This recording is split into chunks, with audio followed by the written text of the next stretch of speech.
Dios nuestro, que te complaces en habitar en los corazones rectos y sencillos, concédenos la gracia de vivir de tal manera que encuentres en nosotros una morada digna de tu agrado. Por nuestro Señor Jesucristo, tu Hijo, que vive y reina contigo en la unidad del Espíritu Santo y es Dios por los siglos de los siglos. Amén.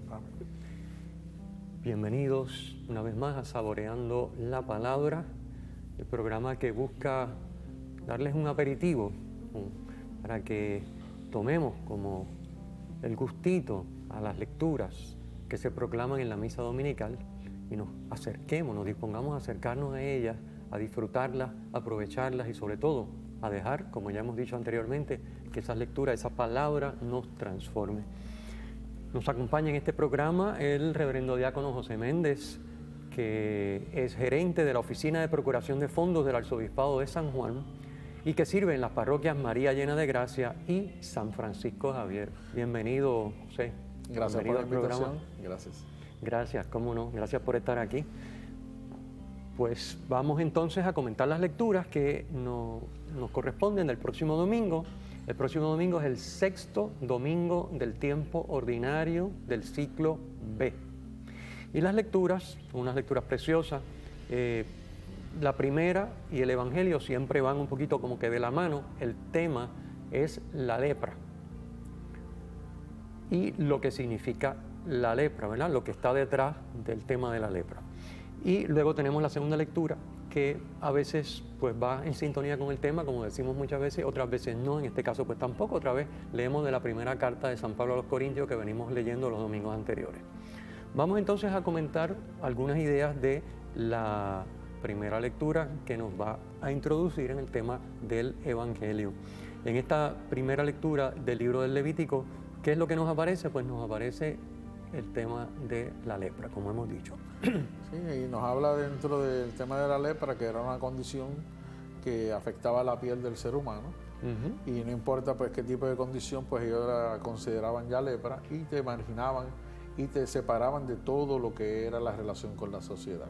Así es, porque obviamente había un interés en proteger la comunidad. O sea, la lepra era una enfermedad incurable y muy contagiosa en esta época y por lo tanto pues era hasta cierto punto muy lógico que tratáramos de protegernos, y si nosotros estamos sanos, pues no queremos tener que ver con uno que tiene lepra, porque nos vamos a contagiar y también nos vamos a enfermar nosotros.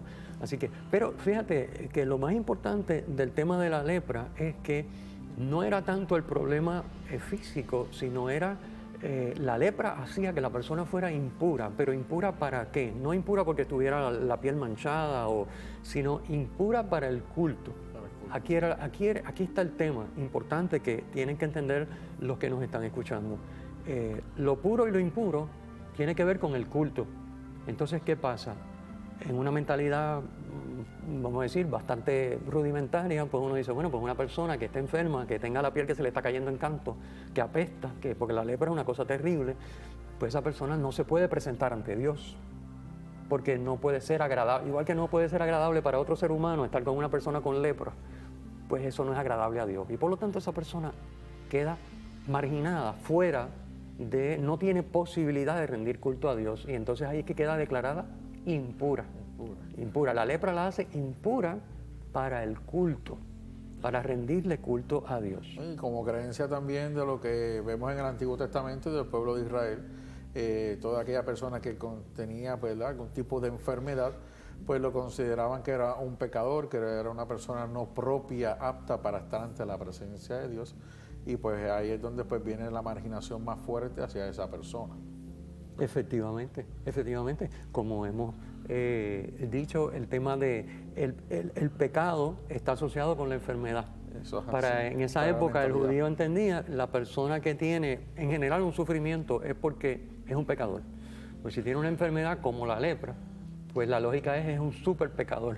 Eso es así. Porque pues se está despedazando, se está cayendo en canto y es una persona que naturalmente uno le repugna. Así que interiormente, que era la asociación incorrecta que se hacía, pues tiene que ser un super pecador. Así que quedaba doblemente marginado porque no podía rendir culto y porque entonces definitivamente tenía la etiqueta de pecador con P mayúscula. O sea, eso no tenía solución. Fíjate que era una situación para el leproso terrible. Era una situación terrible porque aparte de la enfermedad que dolorosa, desagradable, repugnante, incluso para él mismo, no podía vivir en comunidad y uno, claro, da por sentado que uno vive en comunidad y no tiene problema, pero piensen una persona que no pueda relacionarse con los demás, que no pueda acercarse a los demás. Ni siquiera con tu familia inmediata. Ahí es donde está la realidad que muchas veces no vemos en el día de hoy. Por eso, si uno mirara esto y piensa una persona con lepra que no puede interactuar con nadie, como has dicho, ni siquiera a su familia, ni a su hijo, ni a su esposa, porque ha contraído lepra, pues no se puede ni acercar a los suyos. Eso. Tiene que vivir a las afueras de la ciudad, tiene que vivir, incluso como nos expresa en la misma lectura, con una manera físicamente haciendo notar que es un enfermo. Es decir, con la ropa rasgada, la cabellera desgreñada, la barba tapada, es decir, una persona que ya tú lo ves y tú dices, aquí pasa algo, ¿no? Llamando la atención y gritando impuro. O sea, eso es denigrante. Ya no es solamente el problema físico del contagio y de estar retirado de la gente. No puedes hacer vida en comunidad. ¿Dónde vas a vivir? ¿Dónde vas a pasar la noche? ¿Dónde vas a conseguir los alimentos? O sea, era una situación terrible. Por eso, la lepra es figura de ¿qué?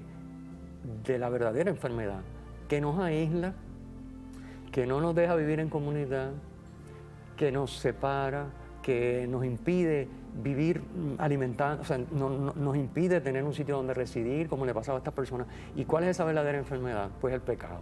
El pecado. Y en el día de hoy, a nivel social, estamos viviendo con muchas lepras. Porque vemos cuánta gente cada día buscan las excusas para no acercarse al Señor, no recibir la misericordia y la bendición del Señor. Así es. O sea, estamos en una situación donde, claro, si bien al leproso que está enfermo físicamente sí le interesa curarse, muchas veces al que es leproso por el pecado no le interesa, estar tan arraigado en su zona de confort que de ahí no quiere salir. Eso es así. Encontramos en pantalla la dirección del sitio web de la parroquia Cristo Redentor, pacrired.org. Recuerden los televidentes que pueden acudir allí y encuentran el documento más extenso con el comentario. Regresamos en breve.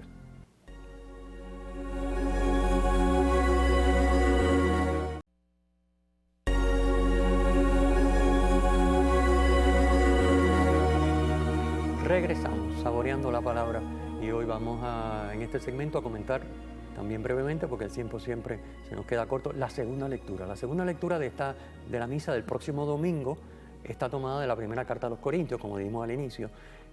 Venimos leyendo segmentos de la primera carta de San Pablo a los Corintios. En el segmento de hoy, San Pablo nos habla de cuál es la finalidad de la libertad y cómo debemos vivir nuestra libertad. Es decir, el ser humano, pues obviamente cuando algo le gusta, la libertad es para hacer lo que le gusta y luego justificar por qué lo hace, porque le gusta, esté bien o esté mal, y eso es propio de la naturaleza humana. El proceso de conversión y de crecimiento espiritual y de cercanía a Dios nos va a llevar precisamente a hacer no lo que a mí me gusta y lo que yo quiero, sino lo que Dios me pide. Porque lo que Dios me pide es lo que en realidad es bueno para mí en última instancia. No lo que yo creo, ni lo que a mí me gusta, ni lo que a mí me parece, sino lo que Dios me dice. Y esto es muy sencillo de explicar. Dios nos creó y creó todo lo que existe. Entonces, pues obviamente el manual de instrucciones lo presenta el que diseñó el proyecto, no el que es creado, sino el creador. Entonces, la libertad entra ahí, ¿verdad? La libertad, sí, y si vemos, ¿verdad? Como muy bien usted comenta, el manual de instrucciones es la Biblia, que Dios nos ha dejado a cada uno de nosotros por medio de su palabra, que como nos dice San Pablo muy claro ahí en la carta a los Corintios, todo me es permitido, pero no todo me conviene. Por ende, yo tengo que pasar juicio de qué cosas hay a mi alrededor, que tengo la libertad, porque Dios me ha dado la libertad, pero no caer en el libertinaje. Y el libertinaje es coger cosas que yo digo que son ¿verdad?, proceso de mi libertad, pero que están en contra de lo que es el mandato, el llamado y lo que es la voluntad de Dios para que cada uno de nosotros, los seres humanos, podamos vivir la bendición que Dios quiere darnos a cada uno de nosotros en nuestro diario caminar. Así mismo es, así mismo es. Hoy en día es muy frecuente la mentalidad de decir, bueno, yo hago lo que a mí me dé la gana. Yo puedo hacerlo, pues lo hago, que es precisamente lo que está diciendo San Pablo, ¿no? Todo es lícito, pero no todo conviene. Oye, ni a mí ni a los demás. Vamos a ver. Se supone que yo no hago lo que me da la gana porque me da la gana y tú no te metas conmigo porque ese es mi problema. Es la mentalidad imperante en nuestro mundo. San Pablo va contra esa mentalidad a decirnos, no. ¿Qué es lo que yo debo hacer con mi libertad? Lo que conviene. ¿Y qué es lo que conviene? Lo que representa un bien para el otro y para mí, que siempre es actuar según la voluntad de Dios. Claro que sí, nos lo dice bien claro en el proceso cuando nos habla de esa bienaventuranza, cuando nos habla, ¿verdad?, de esas obras corporales, esas obras de misericordia, en el cual cuando yo hago y cubro la necesidad del hermano que tiene algún tipo de necesidad, estoy haciendo la voluntad de Dios. No es hacerme el desentendido, no es hacerme el ignorante, no es el virar la cara hacia el otro lado, sino que tengo que ser empático, tengo que vivir ese dolor humano, esa necesidad del hermano, para que entonces podamos ver que a través de ese hermano nos acercamos cada día más a Cristo, porque ese hermano representa un Cristo vivo. Claro. Y porque Dios es amor, de modo que cuando yo, en un acto de fe, me dispongo a servir al hermano, es Dios en mí el que está sirviendo al hermano. Entonces, esa dimensión es bien importante para el creyente, porque nosotros no hacemos el bien porque hacemos filantropía, nosotros hacemos el bien porque vivimos la caridad. La caridad es el amor de Dios en su criatura. Y esa criatura en fe, abierta a Dios y a su voluntad, se dispone a hacer lo que Dios nos demostró, el amor en la práctica, demostrado en su Hijo Jesucristo, hecho hombre. Servir y buscar el bien de los demás. Y entonces es Dios mismo en nosotros. De hecho, Dios y nosotros y Dios, somos corresponsables en el amor al hermano. Por eso el amor a Dios y el amor al prójimo son inseparables, porque el amor al prójimo brota del amor a Dios. Yo amo a Dios dejándome amar por Él.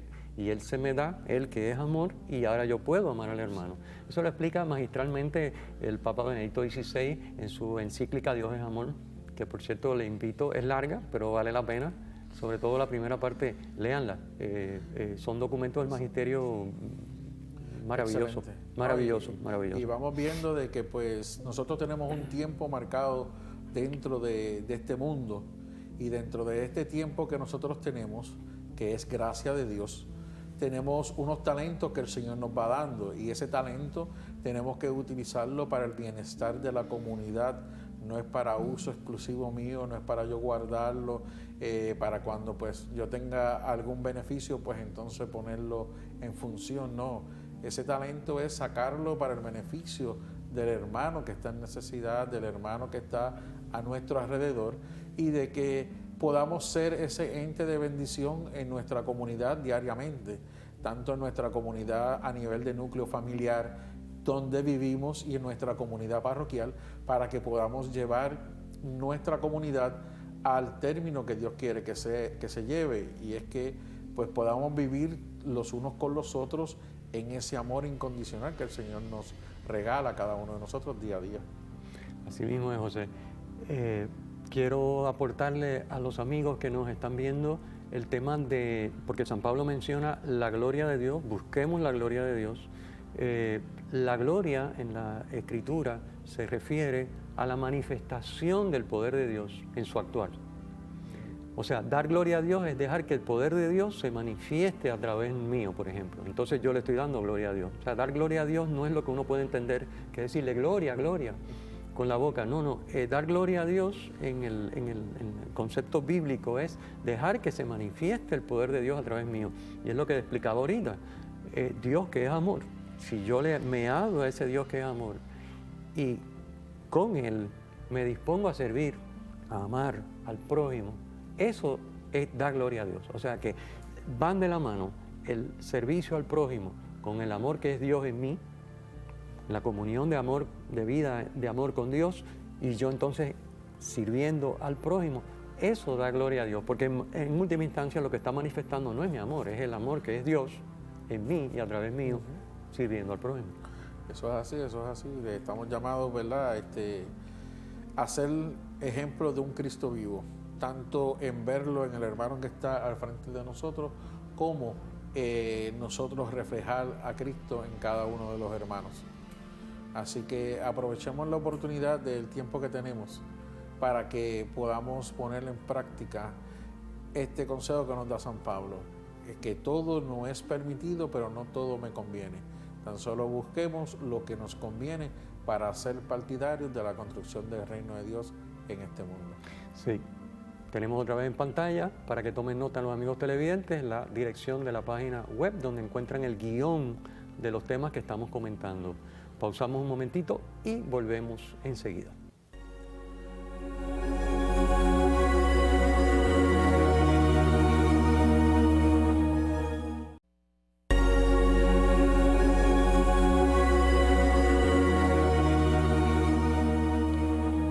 Vamos a comentar entonces el Evangelio de la misa de este próximo domingo. Evangelio que está tomado del relato de San Marcos, porque estamos en el ciclo B, capítulo 1, en el versículo 40 al 45.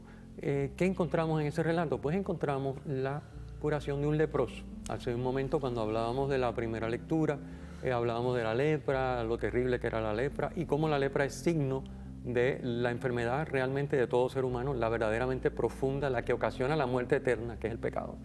Entonces, aquí nos encontramos, llegamos al Evangelio y ahora Jesús va a curar, a sanar a un leproso. Recuerden que la lepra en la época de Jesús, si era verdadera lepra, había otras enfermedades que se confundían con la lepra y por eso decían que se podía curar, pero la lepra realmente no era incurable en la época de Jesús. Pues nos encontramos con un leproso que se acerca y le pide a Jesús con una frase que dice muchísimo: si quieres, puedes. Si quieres, puedes. Y vemos un evento muy importante en ese versículo, porque el leproso se postra delante de Jesús, interrumpe su caminar, le dice: si quieres, puedes sanarme. Inmediatamente Jesús extiende la mano y le toca, algo que no es permitido dentro de lo que es la ley judía, de que toques al leproso porque ya tú te conviertes en un impuro igual que él y tienes que pasar por un proceso de purificación y demás. Y Jesús le extiende la mano y le dice: sí quiero. Y al instante el leproso quedó curado. ¿Qué quiere decir con esto? Que nuestro Dios es un Dios de presente, es un Dios de ahora, no es un Dios de futuro, no es un Dios de pasado. Él siempre está dispuesto a obrar en la vida de cada uno de nosotros.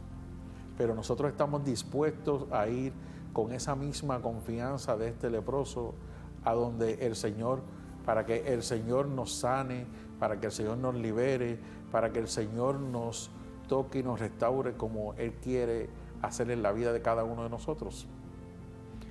Así es. Vuelvo a llamar la atención de lo que hemos dicho en programas anteriores, cómo el Evangelio de Marcos nos va a mostrar que Jesús es Dios. Y una de las maneras en que lo hace es la palabra de Jesús hace lo que dice. Ya lo comentamos en un programa anterior. En este momento, el leproso, que como he dicho, viola todas las normas de impureza y se acerca y Jesús lo toca y bueno, le dice: si quieres, y Jesús dice: quiero, queda limpio y al instante queda curado. Es decir, la palabra de Jesús, porque es Dios, tiene un poder performativo. Lo que dice, se hace. Y esto para nosotros es bien importante, porque es que a veces nuestra fe flaquea, porque no, como también he dicho anteriormente, tenemos a Dios a una distancia saludable como para que no nos complique la vida, y ese no nos complique la vida es que seguimos enfermos de lepra. Porque hasta que uno no se abre y le dice: si quieres, puedes, yo sé que tú puedes, hazlo, y él va a decir obviamente: sí quiero. Y ese proceso es un proceso que nos transforma. Pero a veces no queremos porque estamos muy cómodos en nuestra zona de confort. Y estamos tan acostumbrados, que ese es el problema, ¿no? Estamos tan acostumbrados a la lepra, que nos sentimos cómodos ya con lepra y nos sentimos cómodos manteniendo una distancia incluso de todo el mundo. Yo creo que hoy en día la gente, si fuera esta mentalidad de la época de Jesús, se sentiría cómoda. Es decir, mira, qué bueno, como tengo lepra, nadie se me acerca, nadie me molesta, no me echaban la vida porque tengo lepra. Esa es mi excusa para que no me compliquen, ¿ves? Eso es así. Y entonces, pero el Señor nos está invitando porque obviamente la vida con lepra, la vida con pecado, pues es un desperdicio. No hemos sido creados para eso. Ni en esta vida ni en la otra. Hemos sido creados para la comunión con Dios, para disfrutar de su amor, para disfrutar de la Trinidad, para vivir en la Trinidad ya desde esta vida. Entonces, se trata de dejarnos tocar, dejarnos transformar, dejar que esa palabra que es performativa actúe sobre nosotros y nos transforme y nos sane. Y esa es la invitación que nos hace este relato. Hablando de la lepra, nos está diciendo, déjate sanar por Jesús, porque Él puede sanarte. Pero tienes que hablar como el leproso. Tienes que, con confianza total, decirle, si quieres, puede, y ponerte en sus manos. Correcto. Y se postró, ¿verdad? Como tú has dicho. Eso es así, ¿no? Y esa es, ¿verdad? La realidad que cada uno de nosotros debemos de vivir en estos instantes. Tenemos algo que se llama el sacramento de la reconciliación, que es ese momento en el cual yo voy y me postro delante de Jesús a pedirle de que pues me absorba de todas mis faltas, de todas mis culpas, para yo quedar completamente sano, limpio, reconstruido como Él quiere que cada uno de nosotros seamos. Y ahí es donde estamos fallando en estos instantes como sociedad, porque cada día más la gente se acerca más al pecado, a todo lo que proviene de este mundo, y cada día nos alejamos más de Dios. No buscamos reconciliarnos, no buscamos que el Señor nos sane. No somos oportunistas como este leproso que interrumpió a Jesús en su caminar, salió a su encuentro. Tenemos que salir al encuentro del Señor, tenemos que salir a buscar esa bendición que Dios quiere darnos a cada uno de nosotros. Porque en experiencias previas, en unas misiones que tuvimos hace unos años atrás, tuvimos la oportunidad de ver de una persona que llevaba 60 años sin confesar, de una persona que estaba 45 años sin confesar. Eso es todo en una sola vida. Así que vamos a aprovechar la oportunidad, porque no sabemos cuándo es el día y la hora para recibir esta bendición que el Señor nos quiere dar a cada uno de nosotros. Así es. Hoy en día nos encontramos con que el ser humano tiene una necesidad de quitarse, de sacarse la lepra que carga, su pecado. O sea, incluso psicológicamente uno necesita sacarse las cosas malas que ha hecho, porque uno necesita purificarse de alguna manera. Lo que pasa es que el único que realmente te va a purificar es Dios. O sea, uno puede poner en las redes sociales y contar toda su vida y decir todas las cosas, las barbaridades que hace, como uno de hecho ve, pero eso no te concede el perdón del pecado. Eso no te sana, eso no te rehabilita, eso no restaura tu libertad. Al contrario, eso te denigra. Entonces, somos capaces de poner eso en las redes, no somos capaces de ir a un confesionario en privado y soltar lo que haya que soltar para dejar que Dios nos sane. Porque así vivimos, o sea, estamos confundidos. En vez de ir a Cristo a que nos sane de la lepra, nos vamos a un curandero o a quien sea que no nos va a resolver el problema. Bueno, así es, pero invitamos a nuestros hermanos a que reconozcan, como ha dicho el diácono José, hay que ir a la confesión. Eso es una necesidad absoluta y es la única manera de restablecernos. Bueno, tienen en pantalla nuevamente nuestros amigos el sitio web de la parroquia Cristo Redentor, donde encuentran el guión completo de estos temas que estamos comentando, estos comentarios a las lecturas. Tienen las 2 o 3 páginas donde se explica con más detalle lo que aquí hemos simplemente compartido. Antes de concluir y dar la bendición, quiero agradecerle al diácono José Méndez su participación, gracias, haber aceptado la invitación y compartir con nosotros sus palabras tan hermosas. Terminamos entonces con la bendición. El Señor esté con ustedes. Con su espíritu. La bendición de Dios Todopoderoso, Padre, Hijo y Espíritu Santo, descienda sobre ustedes y les acompañe siempre. Amén. Amén.